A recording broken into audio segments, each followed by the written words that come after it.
Bom dia, pessoal. Como é que vocês estão? Tudo bem aí com vocês? Ó, a última aula a gente falou sobre termoquímica, né? Se vocês tiveram dúvida algum exercício lá da lista, porque hoje vai ser a nossa última aula, né? Nós vamos fechar o nosso conteúdo hoje pra gente só praticar revisão. Então, já como eu não tô conseguindo auxiliar vocês nas listas, assim, né? Aí eu quero que de todas as listas que eu passei pra vocês, vocês separem os exercícios lá que vocês tiveram dúvida e a gente vai fazer um apanhado, né? Tirar todos aqueles exercícios que vocês tiverem dúvida para a gente revisar no, nas próximas semanas, né? Que vão ser importantes para a gente. Por que a gente vai terminar o conteúdo hoje? Porque a gente precisa resgatar todo aquele conteúdo que a gente teve lá atrás, desde o começo, né? Desde o presencial que a gente estava tendo. Então, tipo, faz muito tempo, né? É importante resgatar também, porque só avançar não vai adiantar muito. Até porque não vai cair todo esse conteúdo lá, né? A gente estuda todo esse apanhado, mas geralmente cai 4 ou 5 conceitos, dependendo do vestibular. Mas qualquer coisa vocês podem mandar para mim depois, no privado ou até no e-mail mesmo, separar lá as questões e a gente vai fazer um apanhado e eu vou resolver junto com vocês. Acho que eu vou mesclar com a professora Lília os exercícios. Aí vai ficar tipo a parte da química vai ser orgânica e inorgânica junto para ficar bem melhor para vocês, porque é assim que vai aparecer no vestibular, né? Às vezes vai cair questões de química orgânica e em seguida na página pode ter química inorgânica, que é o que acontece em muitas provas do Enem, dependendo do caderninho que você pega, pode acontecer disso daí, tá aparecendo. Bom, a aula de hoje vai ser sobre soluções químicas. A aula de hoje é um pouco complexa, né? Porque esse conceito aqui, ele é bastante importante no vestibular, ele é muito cobrado também, que é soluções químicas, né? E ele está dentro da fisicoquímica que a gente estuda.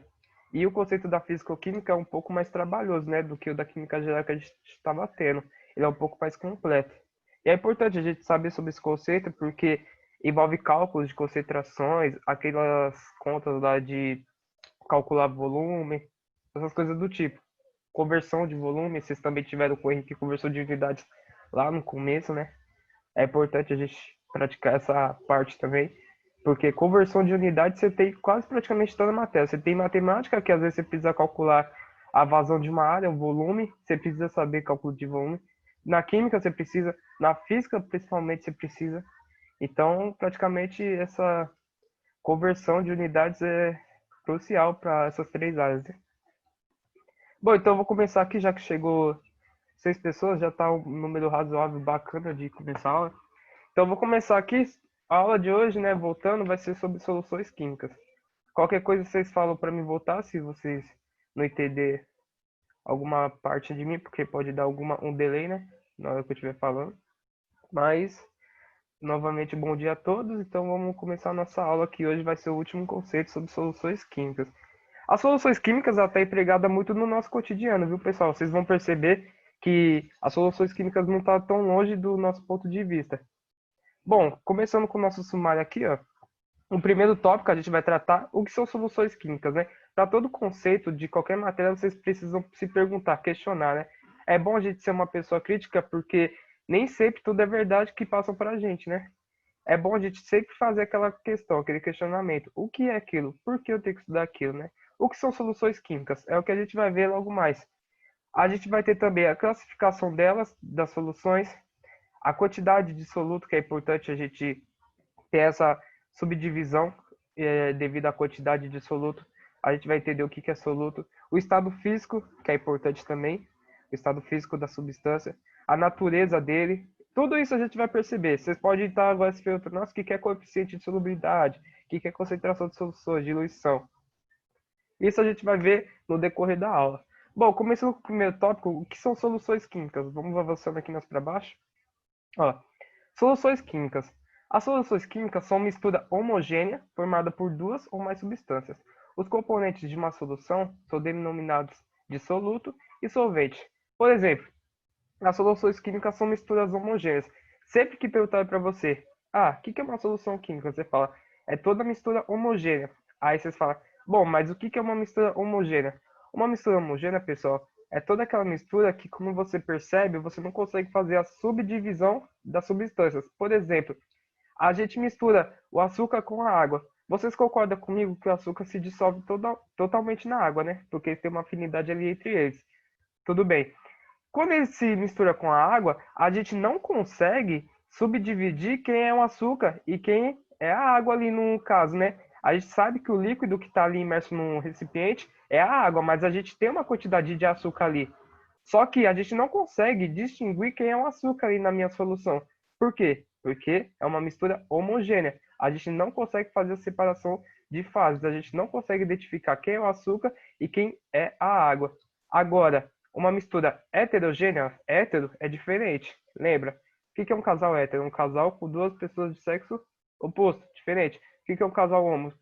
É um casal que tem duas pessoas com sexo iguais, atrações iguais, certo? Então, uma mistura heterogênea vai ser uma mistura de diferentes é, divisões. Por exemplo, a água e o óleo. A gente consegue fazer uma subdivisão porque eles têm diferentes pontos de solubilidade, ou seja, eles têm diferentes pontos de afinidade de se misturar. Então, quando vocês misturam água com óleo, a gente consegue fazer essa subdivisão. Vocês percebem que o óleo ele fica na parte superior e a água ela fica na parte inferior. Então, para toda mistura homogênea, gera uma solução, tá certo? Então, sempre que perguntarem para vocês, tá, o que é uma solução? Uma solução é o ponto de duas substâncias são misturadas que se encontra a homogeneização dessas substâncias, ou seja, que se encontra um ponto que elas estão totalmente misturadas. E essas substâncias têm os componentes carregados, que são denominados solutos e solventes. Agora a gente vai ver o que é soluto e o que é solvente, respectivamente. Soluto, ele representa a substância que vai ser dissolvida, ou seja, quando eu tenho um açúcar e eu tento colocar ele na água, eu estou dissolvendo aquele açúcar. Vocês concordam comigo que o soluto seria o açúcar? Seria, né? Porque é ele que vai ser dissolvido na água. Agora, o solvente é a substância que dissolve. E tem mais uma observação aqui embaixo que ele fala: geralmente, o soluto de uma solução, a solução é o final de tudo que eu tenho daquela mistura.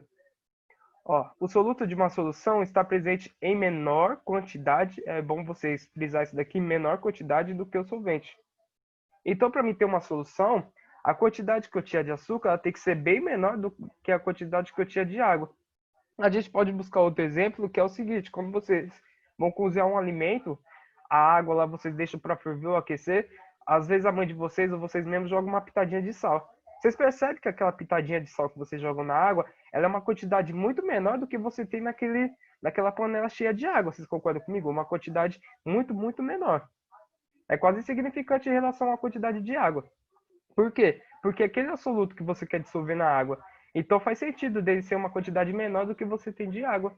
Porque se ele fosse maior, ali você não teria uma solução totalmente dissolvida do cloreto de sódio, né? Você teria uma solução concentrada, que é o que a gente vai ver mais para frente. O que é isso? Bom, aí continuando, um exemplo de solução é a mistura de água e açúcar, que foi o que eu disse para vocês. Tendo a água como solvente e o açúcar como soluto. Aí se vocês perguntarem para mim, tá, Jonas? Então o soluto sempre vai ser um sólido, já que eu falei só de dois exemplos sólidos, que foi o açúcar e o cloreto de sódio. Não, a gente pode ter uma solução de líquido-líquido, uma solução de sólido-sólido e uma solução de gás com gás. A gente vai estudar isso nos estados físicos das soluções. Mas até aqui é isso, uma solução sempre vai ser uma mistura homogênea que não conseguimos distinguir as fases das substâncias que estão lá reagindo. Aí, na última observação, ele fala: a água é considerada o solvente universal. Muitas perguntas fazem isso no vestibular. A água é um solvente universal? Mas a gente não sabe o porquê. Aqui está a razão, ó. Devido ao fato de ela dissolver uma grande quantidade de substâncias. É por isso que a água é muito importante para o nosso sistema imunológico, porque ela consegue dissolver uma grande variedade de substâncias e ela é considerada um solvente universal, porque só a água consegue dissolver muitas, muitas substâncias que estão empregadas no nosso ambiente, né, no nosso universo. As outras substâncias não têm essa propriedade que a água tem, tá certo? Mas continuando aqui, ó, a gente vai chegar nas classificações das soluções. Aqui a gente tem um esquema bonitinho para vocês perceber o que eu estava querendo dizer lá no enunciado. Ó. Como vimos, uma solução consiste de duas partes, o soluto e o solvente. Aqui eu tenho o soluto e está em cima de um papelzinho, aqui a fotografia foi tirada de cima, mas aqui é um papel, tá certo? Geralmente é um papel de filtro que a gente utiliza, porque é um papel que ele é muito leve e ele não interfere muito no peso da massa do negócio que eu tô pesando, da substância, né? Então aqui é o soluto, ele é azulzinho. Eu acho que essa substância aqui deve ser o sulfato de cobre, que ele é azul, mas só considere como soluto mesmo. Aí a gente vai somar. Por que somar? Porque a gente vai misturar ele com outra coisa. Aqui é a água, tô vendo? Esse recipiente é chamado de becker. É uma vidraria que a gente utiliza para transferir as soluções. Tá, eu tô com o becker aqui cheio de água. Solvente. Por quê? A quantidade de solvente é maior do que a quantidade de soluto. Eu tô querendo solubilizar, eu tô querendo dissolver esse soluto nessa quantidade de água. Eu vou ter, depois da minha igualdade, uma solução. Por que solução? Porque é o produto que eu tive no final. Aí eu pergunto para vocês, aqui vocês conseguem distinguir quem é o soluto e quem é o solvente? A gente não consegue, né? A gente sabe que a gente tem o solvente ali, que é o líquido, e a gente sabe que a gente tem o soluto aqui, que é essa substância que está aqui no papelzinho de filtro, no começo. Mas se eu perguntar para vocês quem é o soluto e quem é o solvente, por mais que esse becker esteja aos olhos de vocês, vocês não vão conseguir identificar. Por quê? Porque é uma mistura homogênea. A gente não consegue fazer separação de fases aqui. Tipo, subdividir e falar, tá, esse daqui é o soluto e esse daqui é o solvente. A gente não consegue. Então é por isso que a gente fala que é uma mistura, que toda solução é uma mistura homogênea. Aqui eu tenho uma solução, porque eu não consigo fazer essa separação de fases. Agora, se fosse a água e o óleo estaria na parte superior e a água estaria na parte inferior. Você falava, aqui não é uma solução homogênea, porque aqui eu consigo fazer a separação, a subdivisão das duas fases. Tudo bem? Aí eu vou avançar mais um pouquinho só para complementar o que o esquema quer dizer. Ó. Esses dois componentes podem apresentar diferentes quantidades e características. Como resultado, existem diversos tipos de soluções, e cada uma delas baseia-se em uma determinada condição. Por exemplo, a gente vai ter diversas soluções no nosso planeta, no nosso cotidiano, mas cada uma delas são determinadas por umas condições, que é devido à quantidade de soluto. Mas antes da gente avançar, vocês têm alguma dúvida nessa parte aqui? O que é uma solução para quem chegou agora? Quer que eu volte a alguma parte? Se quiser, eu posso voltar, sem problema nenhum. Importante que vocês peguem essa ideia, porque esse conceito é muito importante. Tá tudo ok? Então, beleza. É bom vocês darem esse feedback, porque às vezes a gente vai lendo aqui e a gente não consegue saber se vocês estão pegando a ideia. Tô tranquilo. Ó, devido à quantidade de soluto, a gente precisa ter umas 3 observações. Por exemplo, de acordo com a quantidade de soluto que possui as soluções químicas, podem ser classificadas da seguinte maneira: soluções saturadas. Uma solução saturada. O que quer dizer isso? Ó? Solução com quantidade máxima de soluto totalmente dissolvido pelo solvente. Se mais soluto for acrescentado, o excesso acumula-se formando um corpo de fundo. A gente vai ver logo mais o que é um corpo de fundo. Mas por agora eu quero que vocês pensem. Uma solução saturada é aquela solução que você já colocou a quantidade máxima de soluto no copo. Por exemplo, quando a gente vai fazer o experimento do pH, que eu vou mostrar para vocês. Uma solução saturada, se der tempo. Quando vocês estão fazendo o preparo de um suco, vocês percebem isso quando vocês estão colocando a quantidade do pozinho de suco lá na água. Quando o suco está muito forte, a gente percebe que se a gente colocar uma quantidade maior de pozinho de suco lá dentro, vai sobrar, né, no fundo do copo. Vai sobrar quando vocês for beber, ou às vezes até o açúcar quando vocês estão adoçando a bebida de vocês. Quando vocês colocam uma quantidade bem maior de açúcar que aquele sorvete suporta, ou seja, que aquele sorvete possa dissolver, quando vocês bebem, fica um pouco de açúcar no fundo do copo. Por quê? Porque você passou da solução saturada para uma solução super saturada. A solução saturada é a quantidade máxima, ou seja, você chegou no máximo que você poderia colocar de soluto naquele copo. Ou seja, quantidade máxima que você poderia colocar de açúcar naquela bebida que você vai tomar. Aí, aquilo ali é a quantidade que o sorvete pode dissolver. Chegou no seu limite. Agora, se você coloca um pouquinho mais de açúcar, aquele açúcar que você colocou vai ficar no fundo do copo. Por quê? Porque o sorvete que está lá já não tem mais a capacidade de dissolver aquela quantidade de açúcar. Porque ele tem uma quantidade X de dissolver o açúcar. Ele não vai dissolver todo o açúcar que você colocar lá dentro. Vocês concordam comigo? Chega um limite que ele não consegue dissolver. E aquele açúcar vai ficar acumulado lá no fundo do copo, que a gente chama de corpo de fundo, que é um corpo de sólido que fica retido lá no fundo do copo. Tudo bem? Agora, uma solução insaturada, também chamada de não saturada. Por quê? Esse tipo de solução contém menor quantidade de soluto possível. Novamente, a gente pode pensar no exemplo da bebida. Quando vocês estão fazendo um suco, por exemplo, vocês percebem que o suco está meio aguado. Você fala, o suco está meio aguado. Por quê? Porque a quantidade de soluto que você colocou lá, de açúcar, ela é muito menor do que você poderia colocar. Por exemplo, você pode colocar 10 gramas de açúcar, você colocou 5 gramas. Ah, mas eu posso colocar mais 5 gramas.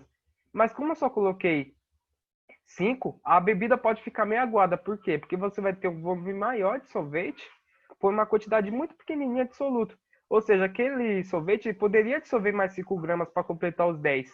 Mas como você colocou só 5, aquela bebida pode ficar meio aguada. É o que dá aquele sabor amargo da bebida. Você fica, nossa, aí você fala, vou colocar mais açúcar. Aí a bebida fica doce. Por quê? Porque aí você corrigiu a insaturação para a saturação da solução. Aí você passa de uma solução insaturada para outra saturada. Tá vendo?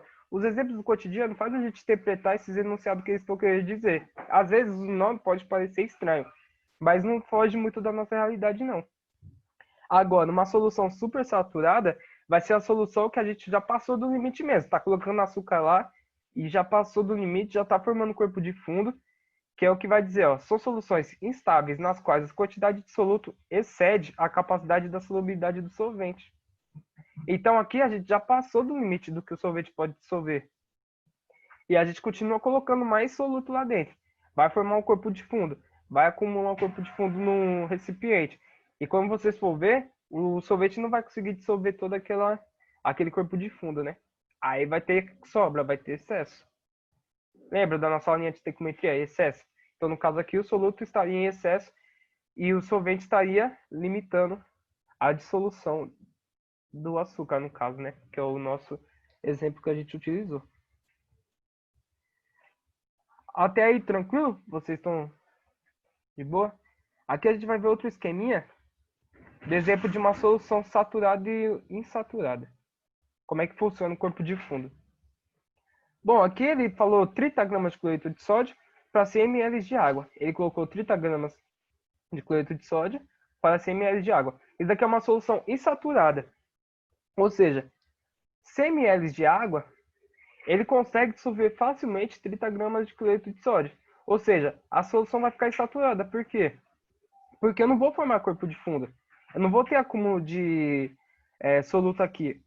Então, a gente sabe que o solvente ainda tem uma capacidade maior de poder dissolver o soluto que eu estou preparando aqui. Tá, eu usei 30 gramas para 100 ml de água. Agora, se eu aumento mais a quantidade, agora ele colocou 40 gramas de cloreto de sódio para 100 ml de água. Agora vocês conseguem perceber que formou um corpo de fundo aqui, uma solução saturada. Estão vendo? Tem um amarelinho aqui, ó, uma setinha apontando. Formei um corpo de fundo. Por quê? Porque eu ultrapassei a quantidade de soluto que eu poderia dissolver no meu solvente. Ou seja, aqui, por exemplo, eu acho que até 35 gramas dissolveria normalmente. Mas em 40 gramas, esse solvente que a gente utilizou, que no caso é a água, em 100 ml ele já não consegue ter a mesma capacidade de dissolver que ele tinha antes. Ou seja, vai formar um corpo de fundo, vai ter um acúmulo de soluto aqui no fundo do becker, no caso, né? Da vidraria que você estiver trabalhando. Pode ser um copo de vidro na sua casa, quando você está preparando a solução lá do suquinho, vai ter acúmulo no fundo, que pode ser, no caso, representado pelo açúcar, né? Que nem a gente estava vendo. Mas até aí, é isso. Uma solução saturada é a quantidade máxima que você tem de dissolver o soluto.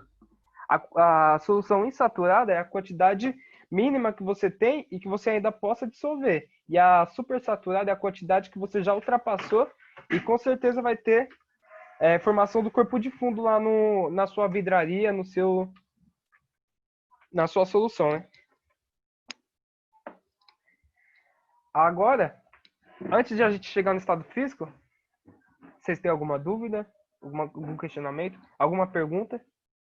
Que é importante temos perguntas para fazer. Não, por enquanto não, então beleza. As dúvidas surgem nos exercícios, né? Bom, aqui diz exemplo da solução saturada e insaturada. Então, sempre que você estiver preparando o suco e ver lá o acúmulo de açúcar no final do copinho, ou qualquer outro tipo de solução, vocês vão ver, o Jonas falou que era uma solução saturada quando tivesse acúmulo. Ou supersaturado quando ultrapassar, né? Insaturado é quando eu consigo dissolver tudo certinho, bonitinho, não sobra nada. Beleza. Mas, pessoal, para a gente saber disso, a gente tem que saber o estado físico dessas substâncias. Por quê? A gente sabe que o cloreto de sódio, ele é um estado sólido, né? Está no estado sólido, o cloreto de sódio de cozinha. Mas a gente consegue ter outras soluções no estado líquido, no estado gasoso. E são elas aqui que vão aparecer para a gente, ó. As soluções também podem ser classificadas de acordo com o seu estado físico. É importante a gente saber isso porque às vezes a gente está aí no dia a dia e a gente nem percebe que a gente está a gente está respirando uma solução. O ar atmosférico é uma solução de vários gases juntos. A gente tem o gás hélio, a gente tem o gás nitrogênio, o oxigênio, o argônio. A gente tem um monte de gases envolvidos no nosso ar atmosférico. Então a gente classifica como uma solução gasosa no caso. Mas primeiro, voltando aqui, ó, soluções sólidas, formadas por solutos e solventes em estado sólido. Opa! O soluto e o solvente estão em estado sólido. Então, a gente não pode se apegar na regra de que uma solução sempre vai ser um solvente no estado sólido, um solvente no estado líquido, desculpa, e um soluto no estado sólido. Ó, por união, por exemplo, a união do cobre e do níquel, que forma uma liga metálica. Eles dois estão no estado sólido, tá vendo? No caso aqui, se eu não me engano, acho que o cobre vai fazer o papel do soluto e o níquel vai fazer o papel do solvente. Eu vou ter uma quantidade maior de níquel para fazer uma liga metálica de cobre. O ouro 18 quilates é uma liga metálica. A gente não tem ouro puro. Eu acho que, se não me engano, tem uma mistura de cobre lá junto com o ouro. Se não me engano, é cobre ou é ferro, dependendo do metal que eles usam. Mas nunca vai ser ouro puro, porque é difícil ter ouro puro. Sempre tem uma quantidade de pureza ali. Mas, continuando, soluções líquidas formadas por solventes em estado líquido e solutos que pode estar no estado sólido, líquido ou gasoso. Por exemplo, sal dissolvido na água. Aqui a gente já tem uma solução que a gente está utilizando no nosso decorrer da aula, né? Que é o sal de cozinha dissolvido na água. Ele, no caso, está no estado sólido, né? Que a gente falou. E a água é o solvente líquido. Agora, uma solução gasosa formada por solutos e solvente em estado gasoso. Por exemplo, o ar atmosférico. O ar atmosférico é constituído pela junção de vários gases, né? E por isso ele é uma solução gasosa. Então, os gases que poderiam estar lá, o nitrogênio, que tem 78% dele na atmosfera, o oxigênio, o argônio, e assim vai indo. Agora, a gente precisa saber a natureza do soluto. Se estiver indo rápido demais, vocês podem me dar um freio aí, que é muita informação hoje. A natureza do soluto, o que ele quer dizer com isso? A natureza do soluto é que tipo de soluto é esse? Se é um soluto molecular, se é um soluto iônico, e a gente vai ver mais para frente o que quer dizer isso.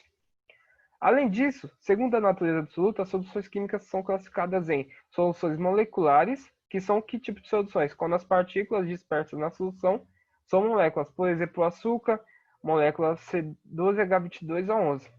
O que é um composto molecular? Lembram lá nas aulas de ligações químicas? Vamos relembrar as aulas de ligações químicas. Quando eu tinha o não metal, que no caso é o carbono aqui, ligado com outro não metal, eu formava uma ligação covalente. Aqui eu tenho três elementos aqui não metálicos e eles estão interligados entre si. Beleza. Sempre que eu tiver uma substância de ligação covalente, no caso aqui eu vou ter um composto, né? Vai ser classificado como composto molecular. Sempre será um composto molecular quando eu tiver elementos não metálicos ligados, tá certo? Vão ser elementos que estão ligados pela ligação covalente, eles estão constituídos pela ligação covalente. Então, todo composto molecular é formado por ligações covalentes. E o que são ligações covalentes? Um não metal com outro não metal.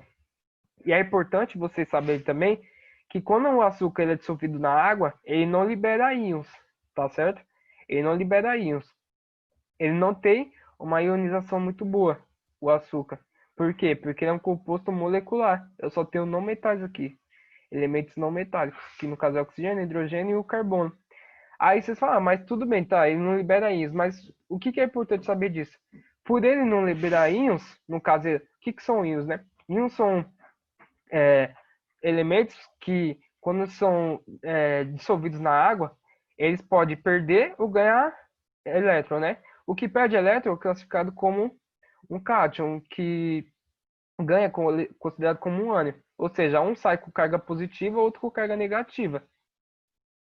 E, por eles ter essas cargas, né? Eles podem ser um bom condutor de eletricidade. Por isso que o cloreto de sódio em água, ele tem uma boa condução de eletricidade. O açúcar não. Se vocês forem fazer qualquer experimento no laboratório da escola de vocês, vocês vão perceber que o açúcar ele não tem uma boa condução de eletricidade. Por quê? Porque ele não ioniza, né? Ele não libera íons. E isso é importante saber também. A ionização do açúcar. Agora, as soluções iônicas são todas aquelas soluções, ó, quando as partículas dispersas na solução são íons. Por exemplo, o sal comum cloreto de sódio, NaCl, formados pelos íons Na+, e Cl-. Então eu tenho o cloreto de sódio. Vou dissolver ele na água. Quando eu dissolvo ele na água, o Na+ se separa do Cl. E pelo sódio ter perdido o elétron e o cloro ter ganhado um, o cloro fica Cl- e o sódio fica Na+. E devido a essas cargas elétricas, é o que faz ele ter uma condução elétrica boa, o sal de cozinha. Aí vocês conseguem fazer até um experimento lá, que tem uma lâmpada projetada em uma madeira assim, e uns fios que você conecta em qualquer fonte de energia. Aí você vai ter dois polos. Quando você conectar esses polos dentro de um recipiente que tem a água, não vai ter autoionização muito boa, que tenha açúcar dissolvido na água também, é outro teste que a gente faz. Não vai ligar a lâmpada. Agora, quando você coloca esses dois polos dentro do recipiente, que tem a água com cloreto de sódio dissolvido, vocês vão ver que a lâmpada ela acende até com uma iluminação boa. Por quê? Porque tá tendo a ocorrência da condução elétrica ali, porque eles são íons. E é importante, tá vendo? A gente já conseguiu relembrar das ligações químicas e da condutividade elétrica da substância. Só na natureza absoluta aqui. Beleza? Agora, avançando mais um pouquinho, coeficiente de solubilidade. Você deve ter se perguntado o que é isso, né? Bom, o coeficiente de solubilidade, ele é o quê? Ó? Solubilidade é a propriedade física da substância que tem se dissolver, né, ou não em um determinado solvente. Ou seja, a água com óleo tem uma solubilidade pequena, porque eles não se misturam. A água e o cloreto de sódio, eles têm uma solubilidade grande, porque eles se misturam facilmente.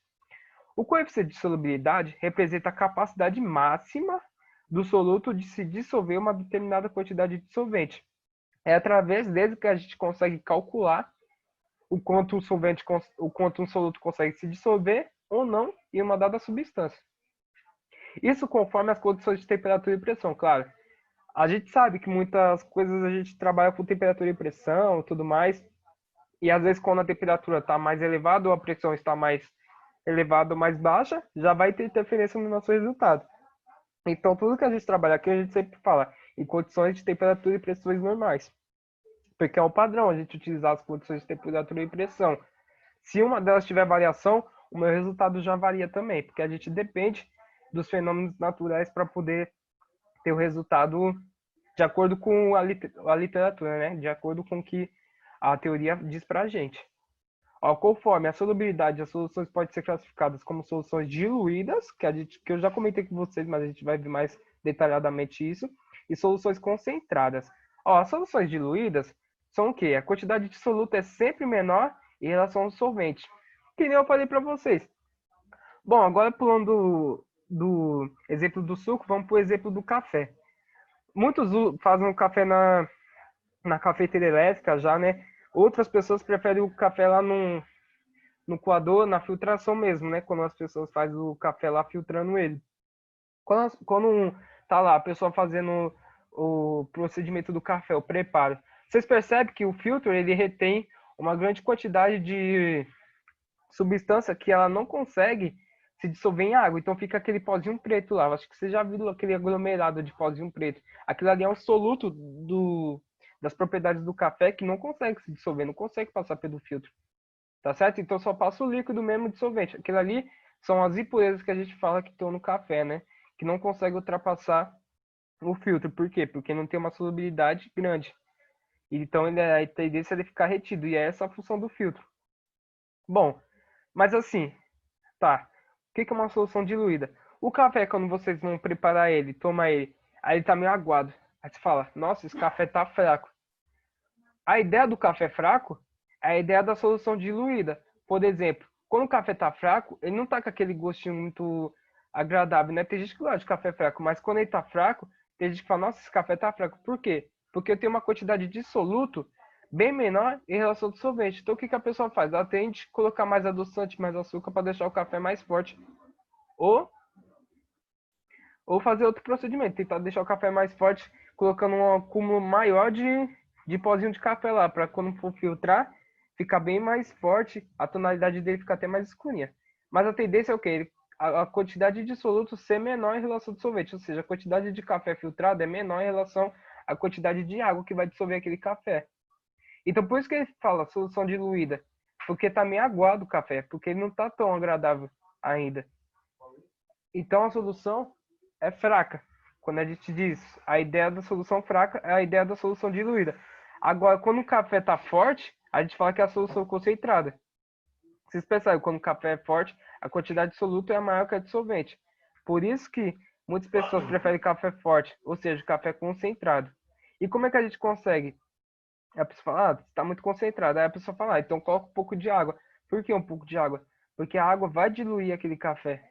Ou seja, o bom de vocês lembrar é que quando vocês diluem o café, o aumento do volume não interfere na quantidade de soluto. Ou seja, se você aumenta o volume, você não altera a quantidade de café que você tinha nele. Você vai continuar tendo a mesma quantidade.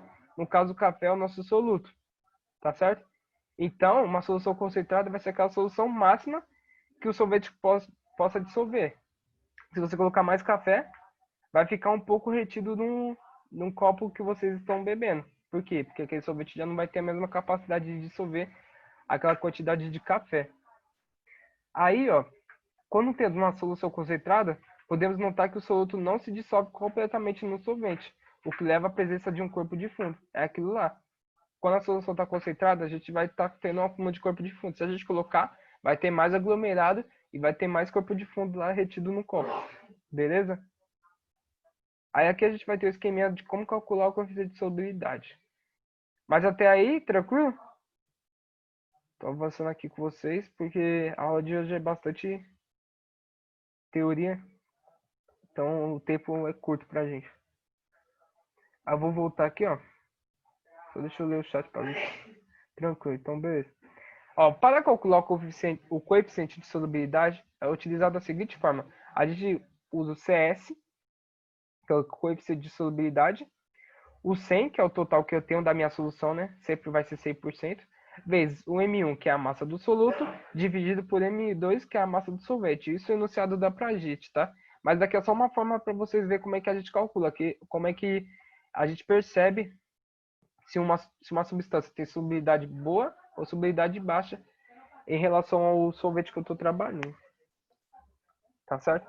Então essa é a fórmula que a gente utiliza aqui para calcular. Bom, avançando, ó, a gente agora vai ver o que é concentração das soluções. A gente tem dois conceitos, concentração e diluição, né? A gente primeiro vai ver o que é concentração. Ó, o conceito de concentração, a gente trabalha com esse Czinho aqui, ó. Está intimamente relacionado com a quantidade de soluto e dissolvente presente em uma solução química. Então, a concentração está interligado com o soluto, que está interligado com o solvente. Então, quando a gente sempre fala de concentração, a gente está falando de uma quantidade de soluto máxima que possa ter e uma quantidade de solvente para dissolver aquele soluto que a gente está trabalhando. Sendo assim, a concentração da solução indica a quantidade em gramas de soluto existente em 1 litro de solução. Então, a gente trabalha com a seguinte forma. Para se calcular a concentração, utiliza a seguinte forma. C, que é a concentração, igual a M por V. Ou seja, M dividido por V. Dado que M vai ser em gramas e volume vai ser em litros. Aí aqui o C, a legendinha. Concentração, o M é a massa do soluto e o V é o volume da solução. No Sistema Internacional, SI, a concentração é dada em gramas por litro, a massa em gramas e o volume em litros. Ou seja, o que eu quero vai sair em gramas por litro. Só que a massa tem que estar em gramas e o volume em litros. Por isso é importante, pessoal, vocês saberem conversão de unidades, porque o autor não vai dar massa para vocês em gramas ou volume em litros, tá certo? Ele geralmente dá o volume em ml ou o volume em centímetros cúbicos. A massa ele dá em quilogramas ou miligramas. E é importante vocês saberem fazer essa conversão nesses cálculos de concentração, porque o sistema internacional ele facilita pra gente, né? Trabalhar com esses valores. E, tipo, se você fazer uma regra de 3, tem macetes até para você fazer a régua lá, que a gente trabalha no. A gente fazia no cursinho uma régua assim, de unidades para poder ficar gravando, decorando. Mas o mais usual é usar a regra de 3 para fazer essas conversões, porque quilograma e, por exemplo, o volume aqui em ml a gente não pode trabalhar não, em relação à forma da concentração, tá certo? A gente tem que trabalhar com gramas por litro. Aí sim é a unidade usual da forma da concentração. Agora, uma observação para vocês, ó, fiquem atentos, porque não devemos confundir o conceito de concentração com densidade da solução. Vocês devem se perguntar, poxa, mas essa fórmula C igual a M sobre V parece a fórmula da densidade. Sim, parece. A fórmula de calcular é a mesma, mas o que a gente quer calcular que é diferente. Por exemplo, a densidade, a massa, a gente vai calcular a massa da solução, ou seja, a massa de todo aquele produto formado que eu tinha. E o volume, sim, o volume é parecido. O volume vai ser o volume da solução. Por isso que você tem que ter isso em mente. O cara fala, calcule a massa da solução e tal. Opa, não posso usar concentração, eu tenho que usar a densidade. O Eles usava muito a regra de 3, exatamente. Eu prefiro a regra de 3 também, porque para mim eu acho mais fácil. Até porque eu só trabalho com isso na faculdade, né? Tipo, esses cálculos de concentração. A gente utiliza muito a regra de 3 porque é mais fácil de manipular. Mas tem gente que tem raciocínio lógico e já consegue fazer na mente, assim, esses cálculos doidos aí de conversão. Mas o mais usual é usar a regra de 3, mas é recomendado, né? Mais fácil. E os exercícios também, eles pedem muito isso, vocês fazem regra de 3. Às vezes, se você usar um macetezinho, se você está numa prova, ajuda bastante, porque economiza tempo já, né? Mas tem várias formas de calcular. Qualquer coisa eu mando para vocês um vídeo de conversão de unidades. Aí vocês observem lá. Mas, voltando aqui, ó, vocês não podem confundir isso. A densidade, quando o cara fala, calcule a densidade de tal substância, tal, tal, tal. A densidade, a gente sempre tem que considerar a massa dela como a massa da solução. O que é uma solução? É tudo aquilo que foi formado após a etapa do soluto dissolvido no solvente, tá? A massa da solução. O volume vai ser o mesmo, vai ser o volume da solução, mas a massa já muda, diferente da concentração comum, ó. A concentração a gente trabalha com a massa do soluto e o volume da solução. E o importante é que a densidade, o volume, as unidades dela não, se eu não me engano, a unidade do volume da solução, da densidade, a gente trabalha com centímetros, com ml. É diferente de trabalhar com litros. Pode acontecer de trabalhar com isso, se o autor pedir, mas é mais usual trabalhar com ml, gramas por ml, a densidade, tá certo? Agora aqui não, aqui já é um padrão, é gramas por litro, é isso. E a massa muda. Por isso que vocês falam, nossa, é igualzinho a fórmula, é igualzinho a forma de calcular, mas prestar atenção nessa parte aqui, ó, massa da solução, massa do soluto, volume da solução, volume da solução. Porque pode haver confusão na hora que você estiver calculando lá. Bom, aqui é a concentração. Então, a concentração, voltando aqui só para relembrar, é o conceito que está intimamente ligado, né, à quantidade de soluto e solvente presente em uma solução química, ou seja, estão intercalados. Então, quando eu estiver calculando, eu tenho que lembrar de soluto e de solvente nessa etapa aqui, porque é o que a gente está fazendo, ó. Soluto e a solução formada. Agora aqui não, a gente trabalha com a massa da solução e o volume da solução, então é uma coisa só aqui, né? Só a solução que a gente está trabalhando. Então fiquem atentos com essa observação. Agora, a diluição das soluções é o seguinte. A diluição de soluções corresponde à adição de mais solvente em uma solução. Ou seja, quando eu quero deixar aquele suco concentrado um pouco melhor, um pouco mais agradável, depende da pessoa. Tem pessoa que gosta de mais concentrado, tem outras que para ela não está favorecido. O que eu devo fazer? Como resultado, passamos de uma solução mais concentrada para uma solução mais diluída. Então eu aumento o volume, eu aumento a quantidade de solvente. O que eu faço? Eu aumento a quantidade de água. Eu diluo aquela solução. Mas, como observação que vocês têm que ter, é que o aumento do volume não interfere na quantidade do soluto, mas interfere na quantidade da concentração, que é o que a gente vai ver agora. Solução concentrada. Eu tenho 7 moléculas aqui, né? E 200 ml de água. Aqui pode ser 7 moléculas de açúcar, vamos considerar. Agora, o que acontece? Ó? Diferença entre solução concentrada e solução diluída. Aqui a solução está totalmente concentrada, porque aqui eu estou no pico, tá vendo? A quantidade do volume de água está basicamente no máximo para dissolver essa quantidade de açúcar. Eu tenho 200 ml de água para 7 moléculas de açúcar. Aqui é só um exemplo, tá? Agora aqui, quando eu aumento o volume da água, eu tenho 400 ml de água para 7 moléculas de açúcar. Então vocês percebem que a quantidade de soluto não varia, é constante. Mas a minha concentração decai, pessoal. A concentração cai, tá certo? A quantidade de soluto não varia, desculpa, com o aumento do volume do solvente. Mas a concentração ela decai, é o que a gente vai perceber. Ó. É importante ressaltar que a mudança ocorre no volume da solução e não na massa do soluto, ou seja, a solução que a gente tem no final é o que tem aumento dela, no caso o volume aqui, né? Agora o soluto não mudou, porque eu mantive as 7 moléculas aqui, ó. O que eu tinha antes eu tenho depois. Então não interfiro nisso, mas o que eu interfiro? Podemos concluir então que quando há um aumento do volume, a concentração diminui. Sim, a concentração diminui, porque passa do mais concentrado para o menos concentrado, ou seja, fica mais diluído. Deixa eu ver o chat aqui, perguntas? O povo desse ano. O Edson ele saiu porque ele agora tá estudando fora, né? Tá fazendo matemática, se não me engano. Tá com outros planos. Aí ele passou pra mim a partir dele. Mas acho que ano que vem ele pode só voltar sim, dependendo como tiver as coisas. Se o pessoal continuar, o pessoal vai acabar conhecendo ele sim. Mas voltando, ó, o volume da solução diminui.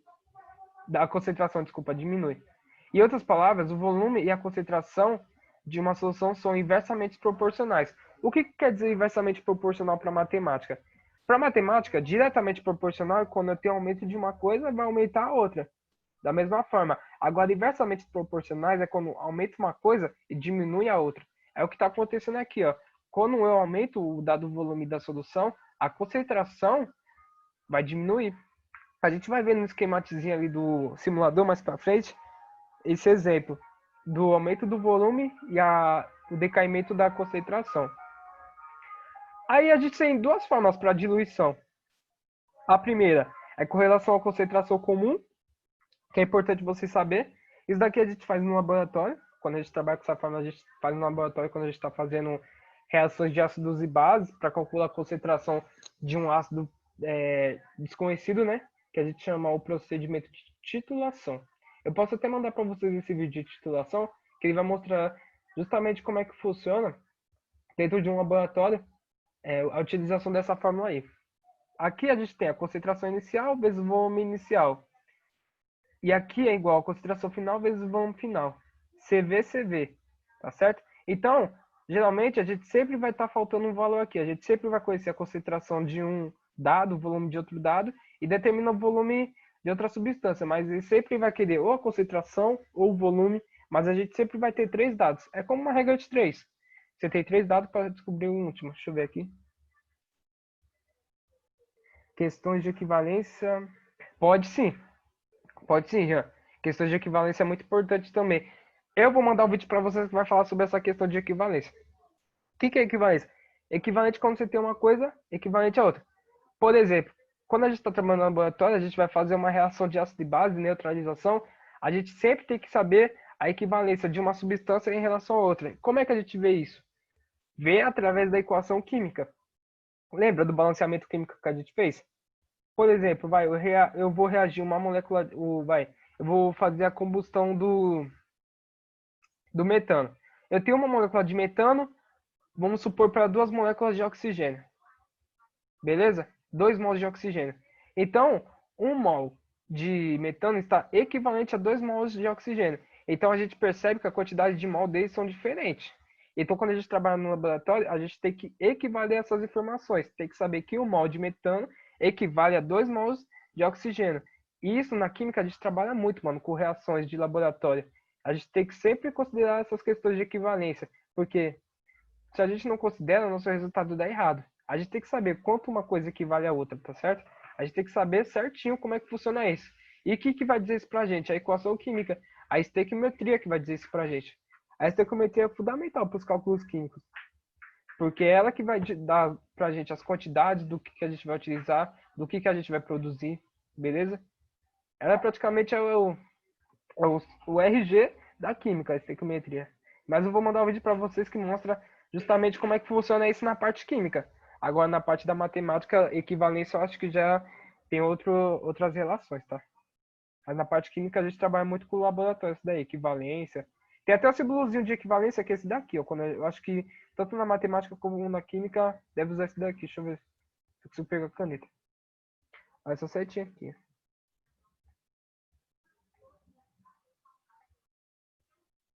É uma setinha mais ou menos assim. Ou seja, esse valor aqui, x, está equivalente a esse valor a y. Uma coisa equivalente à outra, beleza? Então é isso que a gente usa como na matemática, como na química também, de equivalência. Agora a gente tem que levar a segunda forma. Aqui a concentração comum a gente trabalha com gramas por ml, quando a gente está calculando as unidades, que não colocou aqui, mas é gramas por ml, é igual como está gramas por ml ou gramas por litro, dependendo. É gramas por ml. É geralmente calculado, né? Agora com relação à concentração molar. O que é molar? Molaridade é quando a gente viu na aulinha de molar. Ela trabalha com a unidade de mol por litro. O volume vai ser litro, mas a molaridade, que é esse misão aqui, significa mol, tá?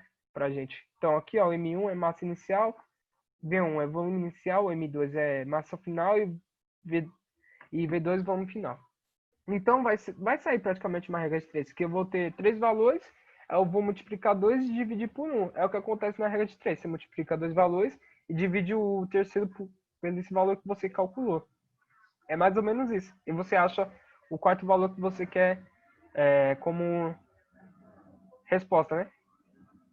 Aí isso daqui foi o conceito de hoje, da diluição, do volume, essas fórmulas que a gente utiliza. Antes da gente ir para os exercícios, vocês têm alguma dúvida? Eu até fazer esse experimento com vocês na sala da diluição, para vocês perceberem como é que funciona, mas eu acho que deu para entender mais ou menos, né? Através do exemplo do suquinho lá. A gente vai ver no site ali do PH Ético essa questão aí da diluição. Aí tem um exercício aqui que a gente vai trabalhar, aí o outro eu vou deixar para vocês fazerem. Tá tudo certo? Então vou pro primeiro exercício aqui. Aí a gente vai começar aqui, ó, com o da Mackenzie, ó. Um exemplo típico de solução supersaturada, opa, ele quer uma solução supersaturada. Então uma solução supersaturada é uma solução em excesso, beleza? Então tem que ter em excesso alguma coisa. É do cotidiano esse exemplo, ó. Uma solução supersaturada é, letra A, uma água mineral. Vocês compram uma água industrializada, uma mineral natural, ela é supersaturada? O que é supersaturado? Quando a gente tem um acúmulo de aglomerado. Não necessariamente precisa ser um soluto, viu, pessoal? Não precisa ser um sólido. Pode ser gasoso aglomerado, pode ser um líquido aglomerado, tá certo? Pode ter excesso em estado sólido, líquido ou até gasoso. E vocês conseguem, eu acho, distinguir bem o que eu estou querendo dizer. Ó, a água mineral natural, um exemplo de uma solução supersaturada, ou seja, uma solução em excesso. O soro caseiro é aquele soro que você tem de mistura de água dissolvido com leite de sódio e açúcar. Quando a sua pressão abaixa, quando você vai no médico, às vezes manda você tomar um soro. Você não vai, eu acho que já é típico disso. Você toma um soro, você não consegue ver o soluto lá aglomerado dentro daquele saquinho lá, né? Do soro. Você não consegue distinguir as fases ali. Você só sabe que tem água ali com leite de sódio dissolvido, com outros componentes dissolvidos, mas você não consegue dizer que é uma solução supersaturada. Por quê? Porque não tem acúmulo de soluto ali dentro. Tá totalmente dissolvido no soro. Porque se tivesse acúmulo, não ia ajudar muito, né? Ia ficar complicada a situação. Agora, um refrigerante em recipiente fechado poderia ser uma solução supersaturada? O que vocês acham? O álcool 43Gl, isso aqui é Gay-Lussac, o nome do cientista que ele descobriu essa forma de calcular, é a sigla do nome dele, Gay-Lussac. Gay-Lussac. O álcool 46, o que acontece? Ele é uma solução. O álcool é uma solução de álcool com água. Mas a gente não consegue distinguir, se vocês têm álcool em casa, as fases, né? Você não consegue dizer que a água é tal coisa e o álcool é outra coisa. Por quê? Porque a gente não consegue fazer a distinção de fase. É uma solução homogênea ali. Então a gente não consegue. Então o álcool a gente pode descartar aqui, né? O vinagre, o que vocês acham? O vinagre é uma solução supersaturada? O vinagre é uma solução novamente. Só que aqui é água e ácido. Aqui é água e álcool, né? Aqui já é uma solução homogênea de água e ácido. Dessas alternativas, quais delas vocês acham que é uma solução supersaturada? E lembrando que não necessariamente precisa ter excesso no estado líquido ou no estado sólido. Pode ser estado gasoso também. Então, vou fechar aqui meu áudio só para vocês pensarem aí.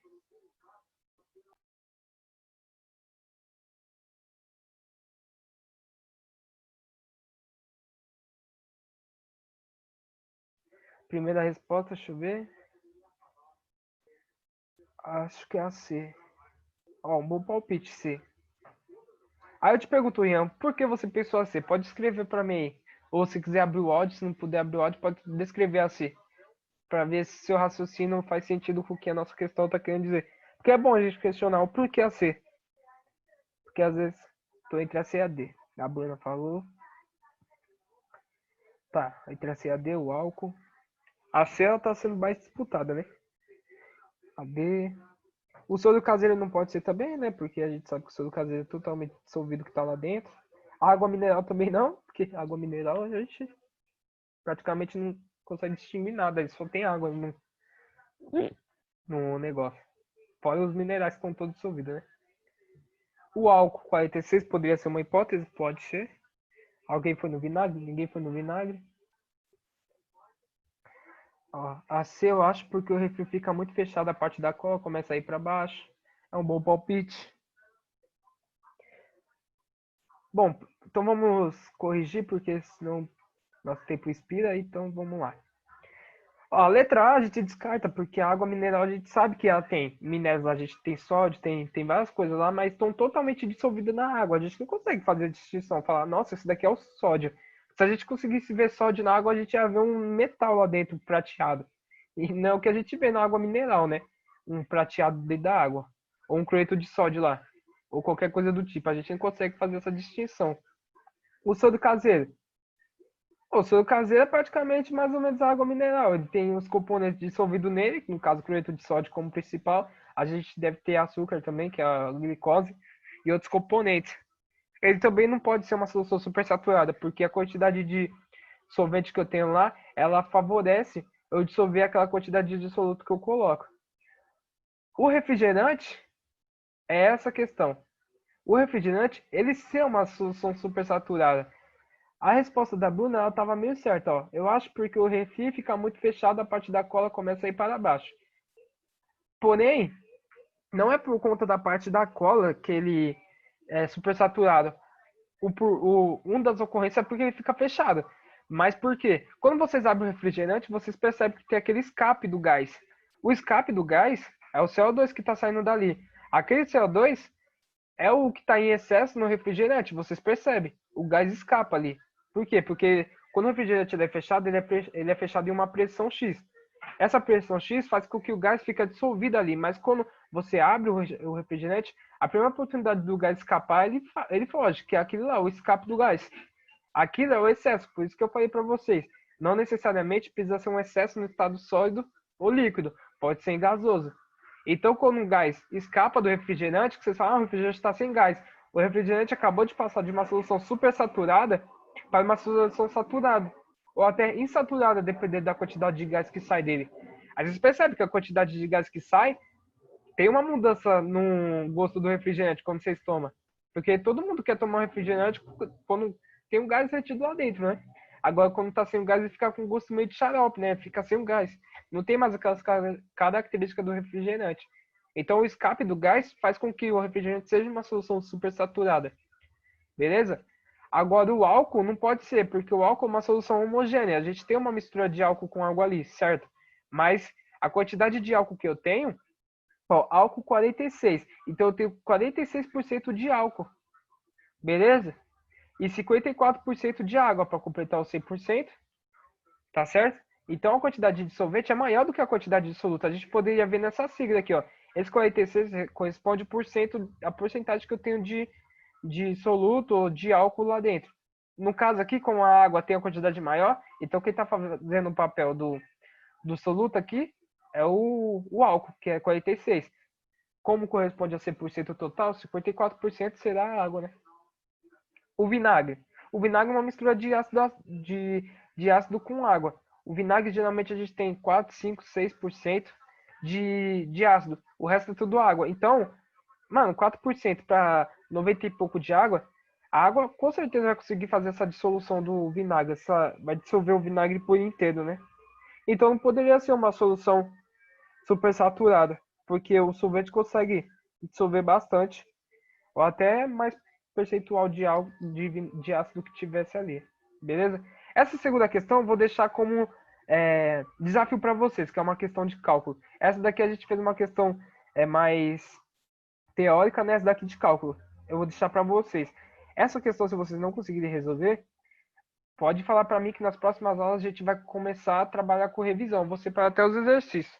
Se vocês tiverem dúvidas aqui de termoquímica que eu mandei para vocês, vocês mandam para mim também. Beleza?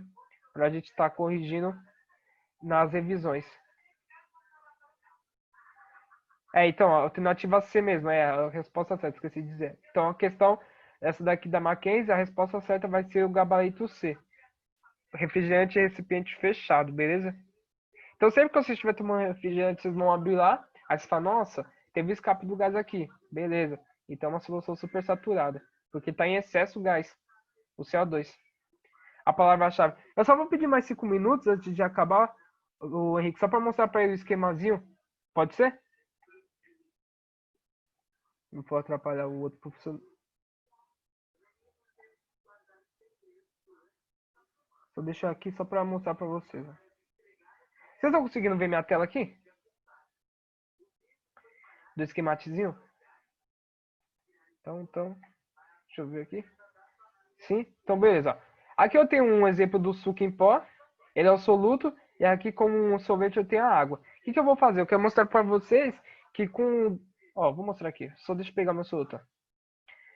Ó, vocês estão vendo que tá mudando a tonalidade, né? Ó, eu vou mudar. Quanto mais soluto eu coloco uma quantidade de água, ó, vai ficando mais vermelhinho, tá vendo? Por quê? Porque a quantidade de soluto está sendo maior do que a quantidade que o sorvete pode dissolver, ó. Tá vendo? Quanto mais soluto eu ponho, mais vermelho fica a minha solução. Aí vocês vão perceber que vai ter um limite, ó. Saturei. A solução está saturada. Eu não posso mais colocar soluto aqui, por quê? Porque senão a solução vai começar a ultrapassar a quantidade do que o sorvete possa dissolver. Aí esse daqui é meu indicador da concentração. Eu vou colocar ele aqui, ó, dentro da solução. Vocês vão ver quanto é que a concentração tá tendo aqui, ó. 5,960 mol por litro, tá vendo? Beleza? Agora, o que acontece se eu abrir essa torneira? Com o aumento do volume da solução, o que vai acontecer? Que vai acontecer com a minha concentração? O que vocês acham que vai acontecer? Minha concentração vai aumentar ou vai diminuir com o aumento do volume da solução? Vocês podem responder aí no chat. O que acontece com a concentração que a gente viu? Com o aumento do volume da solução? Ela aumenta ou decai? Deixa eu ver aqui. Ó, o pessoal falou que ela diminui. A tendência é ela diminuir, né? Então vamos aumentar aqui, ó. A minha concentração, gravei aí, 5,96 mol por litro. Vou abrir a torneirinha. Olha lá, tá decaindo, não tá? E vocês conseguem perceber que a tonalidade mudou também. Ela é bem vermelha. Agora eu vou dispensar esse líquido para me diluir de novo, ó. Olha lá, parou em 3,3, 12 mol por litro. Vou aumentar de novo. Vocês vão ver que vai clareando a minha solução, ó. Por quê? Porque aquele soluto, ele tá saindo. Eu tô perdendo ele, tá vendo? Até porque eu tô dispensando, né? Mas só para vocês perceberem que quanto mais eu diluo, mais soluto sai da minha concentração, ó, tá vendo? Até que toda a solução acabe e fique só a água ali, tá vendo? Então é inversamente proporcional. Com o aumento do volume, eu tenho a diminuição da minha concentração. E assim vai indo. Até que toda a solução decaia. Beleza? Então era isso que eu queria mostrar para vocês. Aqui a gente tem vários. A gente tem do cloreto de sódio, só que eu peguei do pozinho de suco porque ele mudava a tonalidade. O cloreto de sódio ele não muda, né? Diminui. Se evaporar o suco em pó, não sai, né? Só a água. Vamos ver. Será que vai cair o suco? A concentração diminui. Será que só vai sobrar suco? Só sobrou suco, tá vendo?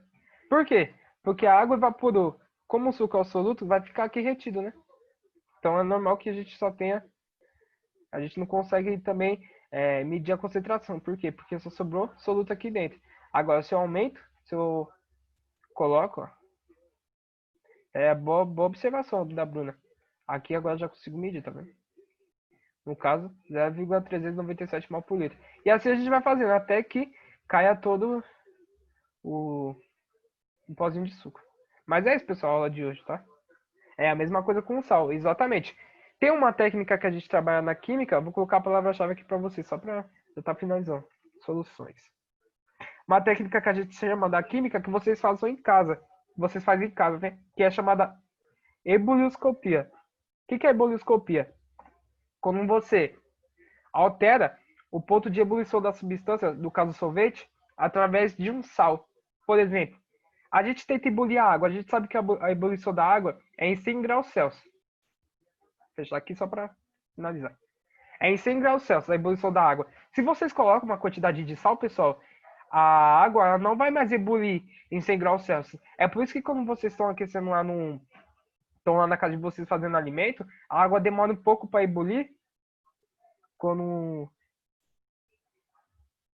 pode falar, Henrique. Ah, pode estender um pouco, beleza. Então, beleza.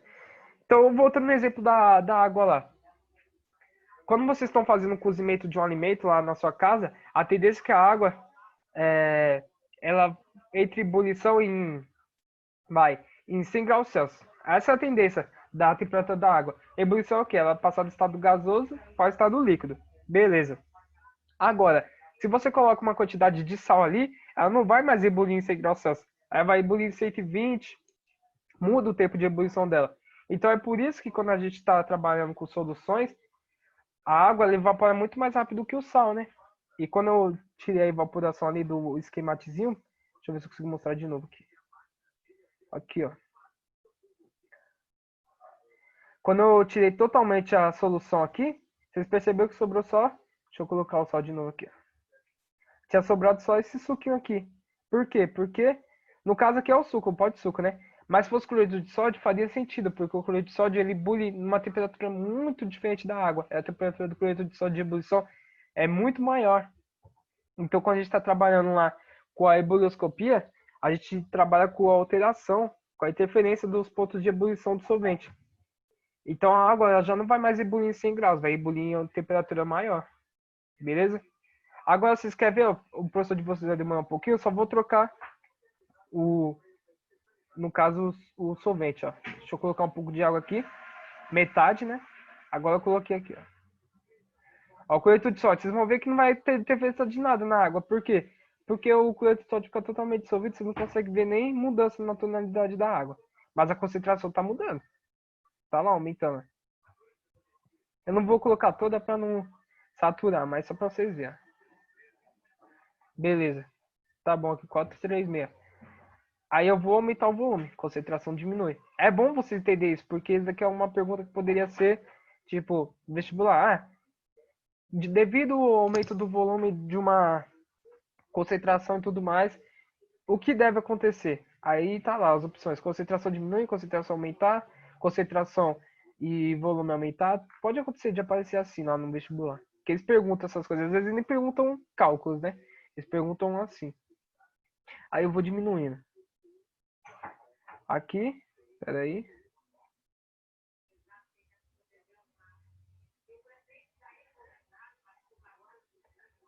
Deixa eu ver a mensagem aqui.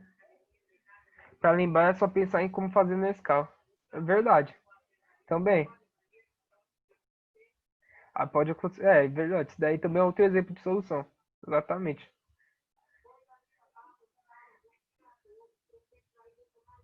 Aí vai diminuindo. Diluindo, diminuindo a concentração. Tá vendo? A gente também trabalha com soluções assim, né? Que a gente também tem cloreto de sódio diluído. A gente trabalha também com soluções assim. Cloreto de sódio diluído e tal. Mas é isso, só para mostrar para vocês como é que funciona. Aí esse exercício aqui, 2, ó, aí vai pedir para vocês calcular uma determinada concentração, determinar, né, o volume de uma concentração, ó. Qual é o volume da solução aquosa de sulfato de sódio, Na2SO4, a 60 gramas por litro, que deve ser diluído por adição de água para obter um volume de 750 ml. Aqui vocês conseguem fazer duas regras de 3 simples para poder trabalhar. Por quê?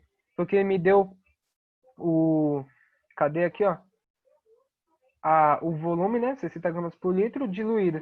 E aí você vai ter que trabalhar com uma conversão de unidades aqui para chegar nessa resposta. Mas daí vocês fazem depois. Deixa eu ver se o professor já chegou de vocês. Exatamente. O professor não chegou ainda. Então vamos trabalhar com as dúvidas. Que dúvidas vocês têm desse enunciado, dessa aula de hoje aí? Enquanto o professor de vocês não chega. Se teve dúvida em alguma coisa, voltar em alguma parte aqui. Estou iniciando tudo aqui, ó. Pelo sumário, vocês vão me dizer alguma coisa que vocês queiram que eu volte aqui, ó. Desse sumário aqui, alguma coisa ficou pendente para vocês que querem que eu volte? Temos uns 4 minutos aí ainda. Antes do professor chegar, que ele tá arrumando lá a aula de vocês para já estar iniciando. Professor Wesley de Física. Se tiver alguma dúvida sobre esse conceito aqui, ó, devido ao que a gente viu. Porque hoje a gente viu, foi bem rapidinho, né? Para vestibular é bem importante essa parte aqui.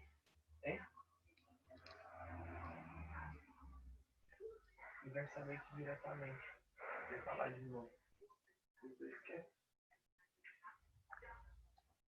Ninguém por enquanto. Deixa eu ver aqui. Por mim tudo ok, então beleza.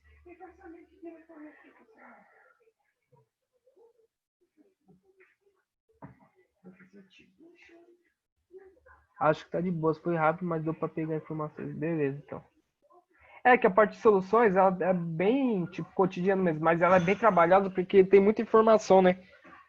Agora, na parte de cálculo, que é importante vocês entender, quando vocês estiver trabalhando, não confundir as formas. No caso aqui, ó, essa forma de vocês calcular, vocês estão vendo que é gramas por litro. Qual é a única forma que trabalha gramas por litro com a gente aqui, né? Essa daqui não trabalha, a molar. A gente vai trabalhar mol por litro aqui com essa. Essa daqui trabalha, mas a gente não vai utilizar ela. Por quê? Porque a gente não tem, no caso aqui, ó, qual é o volume da solução aquosa de sulfato de sódio a 60 gramas por litro que deve ser diluído por adição de água para obter um volume. É exatamente ela que a gente vai trabalhar. Por quê? Porque ele me dá um volume, ele me dá duas concentrações, tá vendo? Ele me dá 60 gramas por litro e 40 gramas por litro. Então é exatamente ela que eu vou usar, a concentração comum. Porque eu tenho duas concentrações e ele me dá um volume. Ele quer saber o volume X que eu tenho que usar. Então vocês podem usar essa fórmula tranquilamente para calcular esse exercício aqui. Na próxima aula, eu vou revisar esse exercício com vocês. Eu vou separar os exercícios que eu achei mais complicadinho e vou trazer esse daqui para vocês. Já que eu não fiz ele, eu vou fazer com a professora Lilia. Beleza? Então vou trazer uns exercícios mais de conta, assim, porque é os que mais deve pegar, né? Tipo, esses exercícios de mol, essas coisas aí é o que mais pega. Aí eu vou trazer para vocês daqui 2 semanas, né?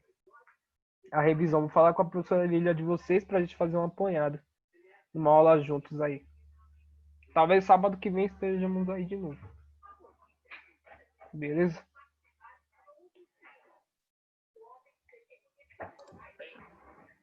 Queria só comentar. Show de bola, o Jonas. A utilização ali do simulador. Eu tenho alguns de física ali bem legais ali também. É bom, hein? Então, é excelente. Tem uns de física ali também que eu tô... Foi bem na lata, que eu vou utilizar na aula que vem. Bacana, hein? Queria comentar só o pessoal, né? Fazer o exercício, porque realmente parece um déjà vu, né? Uma nostalgia. Porque na faculdade, eu acho que você também presencia isso, na hora que o professor está explicando e pergunta se tem alguma dúvida, é difícil algum aluno ter, né? Por quê? Porque a gente não fez os exercícios ainda para gerar essa dúvida. Então, verdade. Um conselho pessoal, façam os exercícios, que com certeza, né, irá surgir dúvidas de vocês. Então, façam os exercícios, né? Importantíssimo.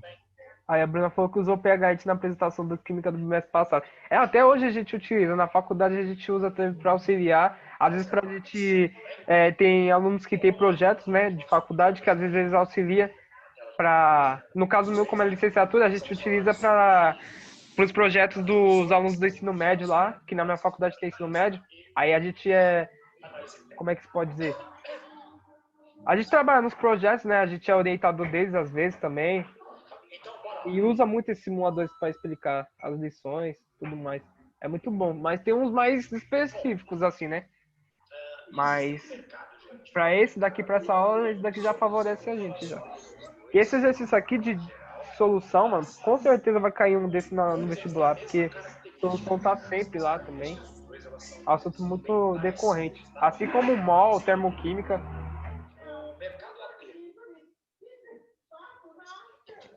Mas, tipo, essas partes de conversão de unidades é o que vocês têm que mais pegar pra vocês poder ficar firme mesmo, vai treinando. É regra de três, regra de três. Ó, a parte que eu vi lá, física, elétrica, vocês vão ter muito isso, porque vocês precisam saber conversão de unidades, vocês vão trabalhar também. Uma carga elétrica, vocês precisam saber